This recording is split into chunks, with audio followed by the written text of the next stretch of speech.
dilaksanakan pada tanggal 2 maaf Kak, ya ampun 10 November maksud saya. Ya Allah.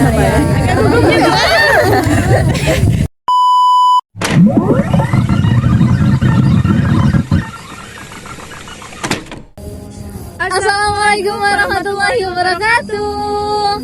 Halo teman-teman semua, kembali lagi di podcast Arsip Waktu. Jadi kembali lagi dengan aku, Alisania Legustina.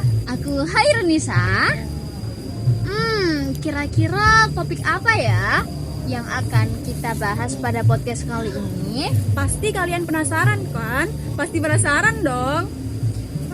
Boleh nggak sih kalau kita kasih clue dikit-dikit gitu ke para penonton? Boleh banget sih. Nah, untuk clue topik hari ini adalah mengenai diplomasi dan gerilya yang ada di Indonesia, Kak. Sebelum itu, kalian tahu nggak sih apa itu diplomasi dan gerilya? Jadi gini, menurut KBBI yang saya baca, diplomasi adalah urusan atau penyelenggaraan perhubungan resmi antar negara. Sedangkan gerilya itu adalah cara berperang yang tidak terikat secara resmi pada ketentuan perang dan biasanya dilakukan secara sembunyi-sembunyi loh. Wah gitu ya. Nah, ngomong-ngomong soal diplomasi dan gerilya ini, teman-teman tahu nggak sih sebelum merdeka Indonesia harus berjuang melalui diplomasi dan gerilya ini loh, Kak. Kira-kira apa aja ya diplomasi dan gerilya yang harus dilalui untuk Indonesia merdeka? Nah, pas banget. Untuk menjawab pertanyaan ini, langsung saja kita panggil teman-teman kita dari SMA Negeri 1 Purwosari.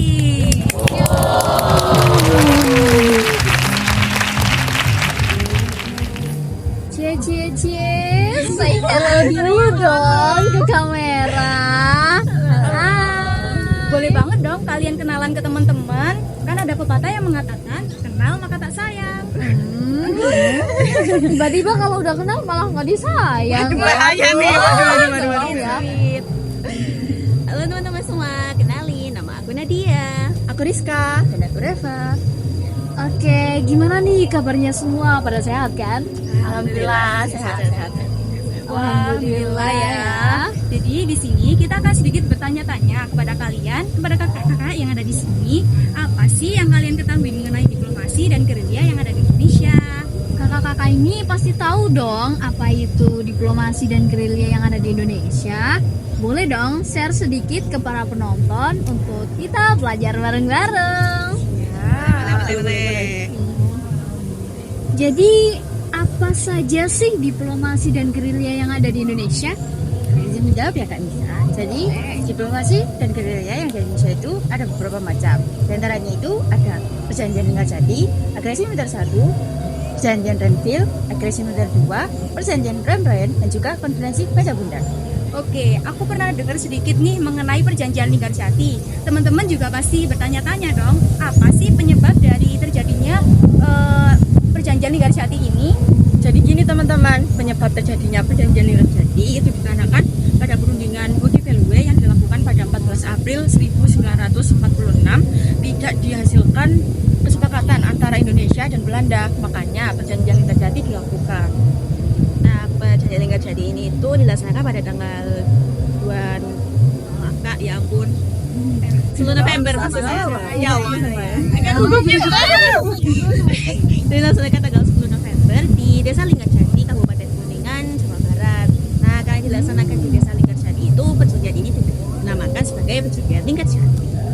Dan untuk hasilnya, Linggarjati itu berisi di antaranya yang pertama, Belanda mau mengakui wilayah Indonesia secara de facto dengan daerah kuasaannya meliputi Pulau Jawa, Madura, dan juga Sumatera.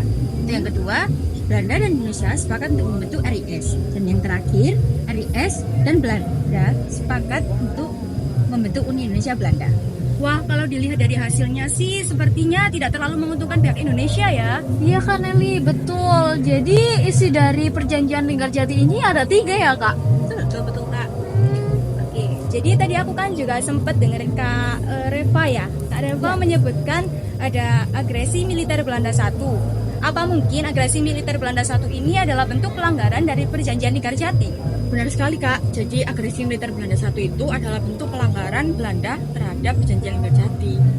Nah, pada tanggal 21 Juli 1947 itu kan dilaksanakan agresi militer Belanda 1 tadi. itu bertujuan untuk menguasai daerah perkebunan dan juga pertambangan yang ada di Indonesia. Pada akhirnya Belanda itu berhasil menerobos beberapa daerah perkebunan dan pertambangan tadi, misalnya saja kayak Sumatera, Jawa Timur, Jawa Tengah dan Jawa Barat. Nah, untuk mengatasi agresi militer Belanda satu tadi, dikeluarkannya perjanjian Reville pada tanggal 17 Januari 1944. Oh, perjanjian Renville itu yang dilakukan di atas kapal Belanda bukan? Iya kak, benar. Aku pernah dengar juga sih.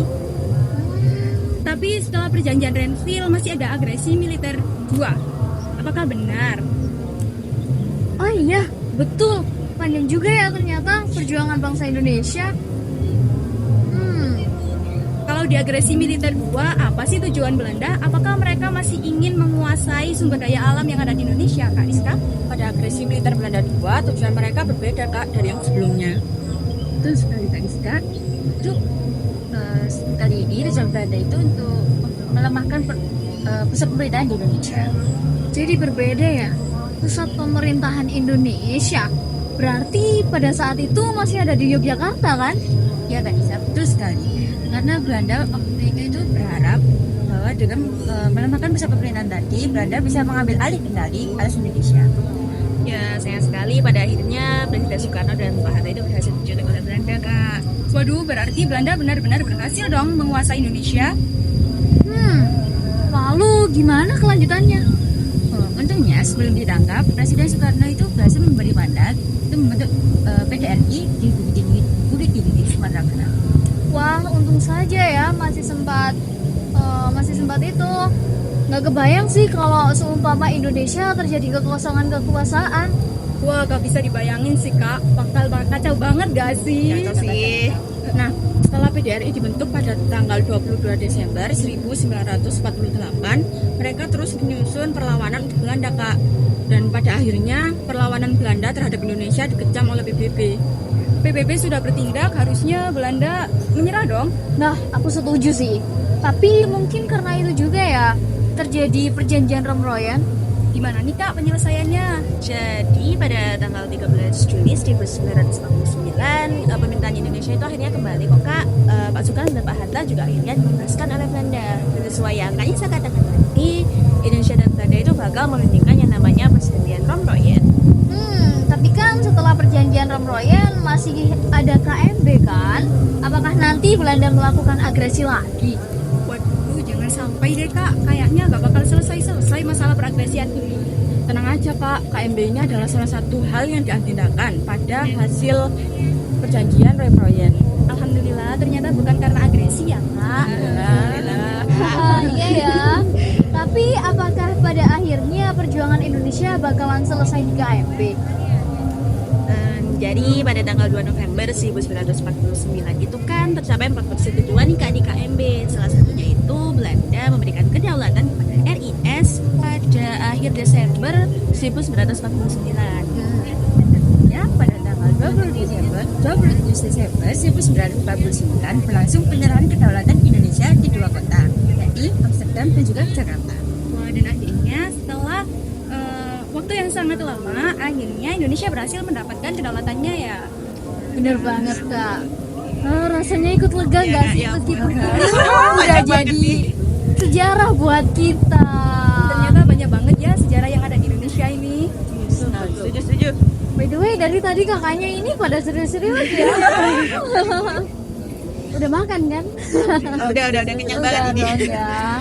Boleh dong disampaikan ke teman-teman semua gimana perasaan kalian ada di podcast ini. Lumayan deg-degan ya, tapi seru. Oh, seru ya, pasti seru dong. Boleh lah ini lain kali ikut-ikut podcast kita lagi. Boleh dong.